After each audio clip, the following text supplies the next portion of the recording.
Welcome to week 3 of Mind Your Mindset. And this is part A of week 3. Intentions are a must. Making the cheerleading team started with a thought. I had never cheered before high school. All the girls I auditioned with started as either Pop Warner cheerleaders or dancers, meaning that they had been doing cheerleading or dance since they were 5, 7, and 8 years old. That was not my life. Most of my activities were academic or related to church. I remember watching the Orlando Magic cheerleaders and their dancers at the Florida Classics growing up, thinking that I could do this. Once I got to high school, I figured I would try out and see what happens. I didn't know the meaning of intentions back then, but I knew I kept telling myself that I could do anything those girls at the audition did if I believed in myself and practiced. With that mindset, I made the cheerleading team all 4 years of high school without any prior experience, meaning I was on the freshman team, junior varsity, and 2 years of varsity. It was mind over matter. I've also used the power of intentions more intentionally as I learned more about personal growth and development. I remember having the thought of becoming a New York Times bestselling author. I honestly don't know why I had this idea pop in my head, especially since I didn't grow up liking to read or write. No matter how much I tried to ignore the thought, it stayed with me. So I decided to make that thought into a reality. While one of my main goals is to be a New York Times bestselling author, I had to set my intentions to something that was closer to where I was. I didn't immediately go from not liking to read and write to telling myself I would be a New York Times bestselling author. I started with having a goal to write my first book and being intentional about completing it in a timely manner. My next intention was to get on the Amazon or an international best-selling authors list. Unfortunately, I allowed doubt to creep in and I didn't do a lot of marketing for my first book. I didn't keep my goal or intentions before me. However, I just wrote another book and I'm setting my intentions that I will be a New York Times bestselling author, even if I start with Amazon. This time, I'm being more intentional about marketing and actually telling people that I wrote a book. Now, some people may ask, why not go straight to the top?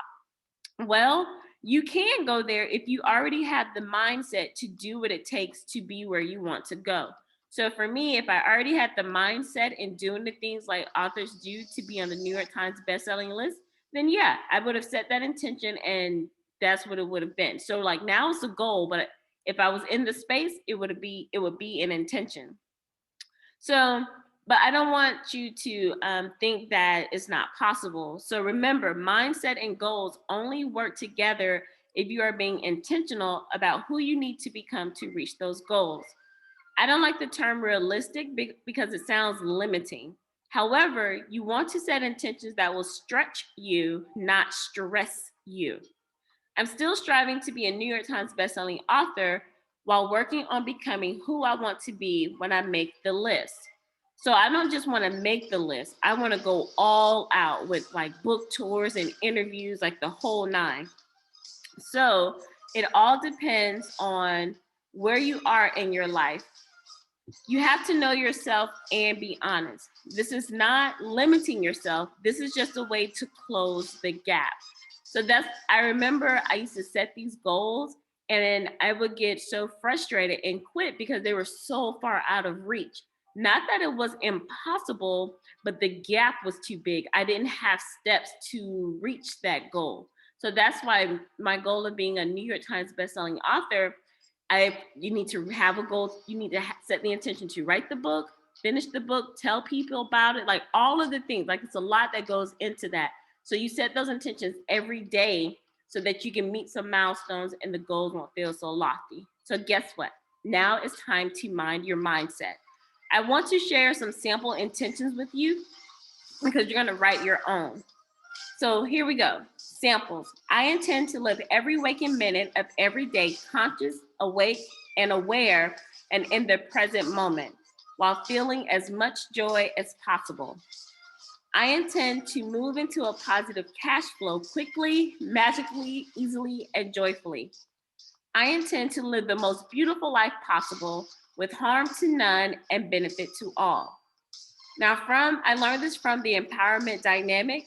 Focusing on intentions does not mean you give up your goal or desire to achieve. Here are three differences between goals and intentions. Number one, goals focus on the future, intentions are in the present moment. Number two, goals are a destination or a specific achievement. Intentions are lived each day independent of achieving the goal or destination. Number three, goals are external achievements.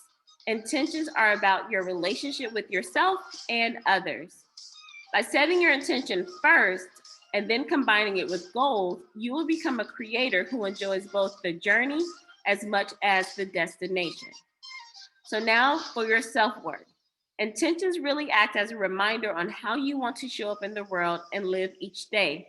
They give you the purpose to show up to meet your goals. So this week, I want you to sit with your intentions. You can write some and sit with them this week and see if they really settle into your soul and resonate with you, because if they don't, intentions won't work. So happy writing.